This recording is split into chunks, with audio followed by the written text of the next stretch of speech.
अस्सलाम वालेकुम दोस्तों, मैं डॉक्टर मेडमस सॉल्यूशन में आप लोगों के साथ एक न्यू इन्फॉर्मेटिव वीडियो के साथ मैं इस वीडियो में आप लोगों के साथ role of pharmacist in hospital, clinical pharmacist और अवेयरनेस प्रोग्राम के साथ, ताकि आप लोगों को अवेयरनेस हो कि बेसिकली फार्मासिस्ट का क्या रोल है हमारे हेल्थ प्रोफेशन में, हमारी हेल्थ सोसाइटी के अंदर, हमारी कम्युनिटी के अंदर। ये अवेयरनेस बहुत ज़रूरी है, बहुत इंपॉर्टेंट है हमारी कम्युनिटी के लिए, बिकॉज फार्मासिस्ट और डिस्पेंसर में क्या फ़र्क है। फार्मासिस्ट जो है वो हेल्थ प्रोफेशनिस्ट होता है और वो रजिस्ट्रार होता है और वो इक्विवेलेंट उसकी स्टडी जो होती है 5 ईयर प्रोग्राम होती है।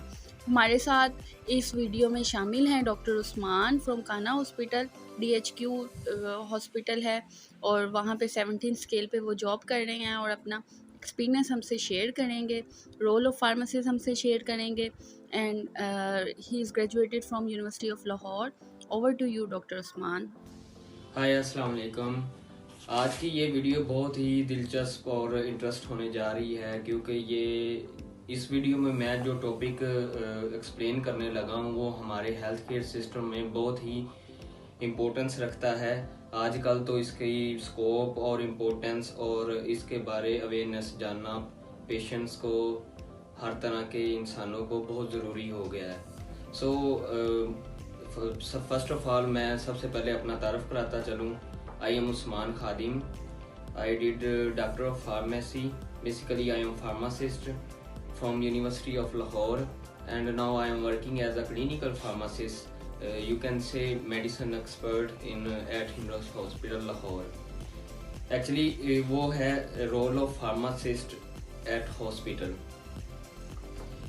जो कि एक बहुत इम्पोर्टेंट पार्ट है हेल्थ केयर सिस्टम। इसके बगैर अधूरा है, बिल्कुल भी नहीं चल सकता और ये बहुत ही नहायत ज़रूरी है।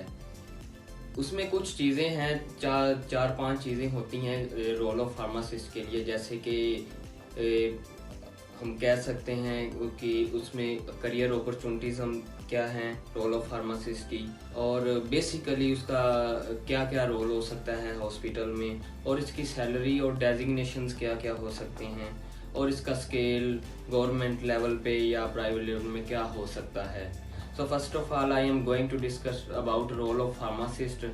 उसमें हम सबसे पहले जो मेन चीज़ आती है वो है dispensing and administering of drugs. सबसे पहले तो ये हमारा अहम रोल है कि हम एक मेडिकल प्रैक्टिशनर से एक प्रिस्क्रिप्शन के अकॉर्डिंग हम मेडिसिन को एडमिनिस्टर करें, फिर उसको डिस्पेंस करें, क्योंकि मोस्ट ऑफ दी जो एडवर्स ड्रग रिएक्शन आ सकते हैं, एलर्जी वगैरह होगी, तो उसके लिए हमें इस चीज़ के लिए बड़ा एप्रोप्रिएट एक्टिव रहना पड़ता है और हमें बड़ी देखभाल से वो एडमिनिस्टर और डिस्पेंस करना पड़ती है। उसमें सेकंड हम दूसरी चीज़ अगर चली जाएँ तो हम कह सकते हैं कि counselling to patients about safety and efficacy of drugs, कि हम पेशेंट को काउंसल कर सकते हैं कि फ़लाँ ड्रग हमें कैसे लेनी है, इंजेक्शन है तो वो कैसे लेना है, औरल कोई मेडिसन है तो वो कैसे लेनी है, या कोई सबक्यूटेनियस है, तो मतलब कि हर तरह की जो हमारी ड्रग्स होती हैं उसके बारे में काउंसलिंग करना, समझाना, सेटिस्फाई करना, उनको कन्विंस करना। तो आप बेसिकली कह सकते हैं कि ये बेसिकली इंटरकनेक्शन होता है between doctor and patient pharmacist का। हम मोस्ट ऑफ दी और जो ड्रग्स होती हैं उसमें हम एक हम रोल पे कर सकते हैं, जिस तरह ड्रग चार्ट बनाना। मोस्टली पाकिस्तान में तो ऐसा होता है कि सम टाइम एक मेडिकल प्रैक्टिशनर ने एक ड्रग लिखी होती है, तो उसमें कोई लिटिल बिट मिस्टेक हो तो हम एक ड्रग चार्ट बनाया होता है हर ड्रग के अकॉर्डिंग। तो उसके लिए हमें फिर dose adjustment appropriate and correct dose adjustment करनी होती है, ताकि पेशेंट को उसका मिसयूज़ ना हो सके, उसको कोई रिएक्शन ना आ सके। तो एंड सेकेंडली ये होता है कि हमारा जो सबसे मेन रोल होता है हॉस्पिटल फार्मासिस्ट में ड्रग स्टोर मैनेजमेंट में पाकिस्तान में तो डिफरेंट सॉफ्टवेयर्स हैं जो हॉस्पिटल्स और फार्मेसीज में यूज़ हो रहे हैं, जिसमें अबूज़र है, कंडेला है। तो हमें उसमें जो मेजर चीज़ देखनी होती है वो है इन्वेंट्री कंट्रोल। इन्वेंट्री कंट्रोल में ये डिफरेंट हम चीज़ें देखते हैं, जिस तरह एक्सपायरी डेट होगी उसके अकॉर्डिंग सेल, अगर कोई डॉक्टर वाइज सेल है, अगर कोई पेशेंट वाइज सेल है, अगर कोई डिस्काउंट वाइज सेल है, कोई पैनल वाइज, मतलब डिफरेंट तरह की हमें रिपोर्ट्स वो हमें जो है ना उसमें रिकॉर्ड रखना पड़ती हैं। अगर कोई ड्रग्स अल्फ़ाबेटिकली अरेंज करनी है तो वो भी हम अरेंज करते हैं, और अगर कोई ड्रग हमारी सेल आउट हो रही है तो वो चेक करना, अगर कोई हमने कोई ऑर्डर किया है उसको सिस्टम में लाना, मतलब ये सारी चीज़ें होगी इन्वेंट्री कंट्रोल में।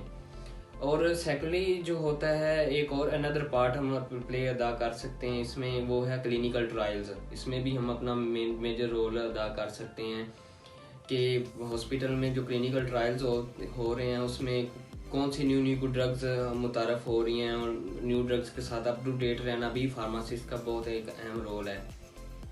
सेकेंडली हमें एक सम ड्रग्स होती हैं लायोफिलाइज्ड और कंट्रोल ड्रग्स और प्रिस्क्राइब ड्रग्स होती हैं, हमें इन दोनों में भी डिफरेंस देखना पड़ता है। और जिस तरह से हम ये प्रिस्क्रिप्शन ड्रग्स होती हैं जैसे कि G schedule medicines, H schedule, A B etcetera, उसमें हम वो बहुत ज़रूरी होता है कि हम उससे सबसे पहले हम प्रिस्क्रिप्शन देखते हैं, उसकी एक्सपायरी देखते हैं, किसने डॉक्टर का एड्रेस देखते हैं, उसका आरएमपी नंबर देखते हैं, पेशेंट केयर डिटेल्स देखते हैं, इंडिकेशंस देखते हैं, आइदर ये ड्रग उसके अकॉर्डिंग वाकई ही प्रिस्क्राइब दी गई हुई है जो उसको सिम्टम्स और इंडिकेशंस हैं।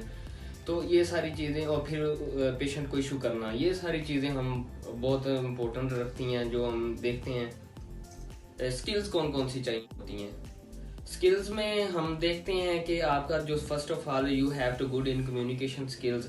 आपको पेशेंट को सम टाइम कन्विंस करना पड़ता है। जिस तरह एक पेशेंट आता है कि वो जी हमें फ़लाँ ब्रांड का ही ड्रग चाहिए, तो उनको इतनी अवेयरनेस नहीं होती, हालांकि उसी ब्रांड में एक और ब्रांड के नाम से वही सेम साल्ट होता है, तो हमें उन्हें कन्विंस करना पड़ता है।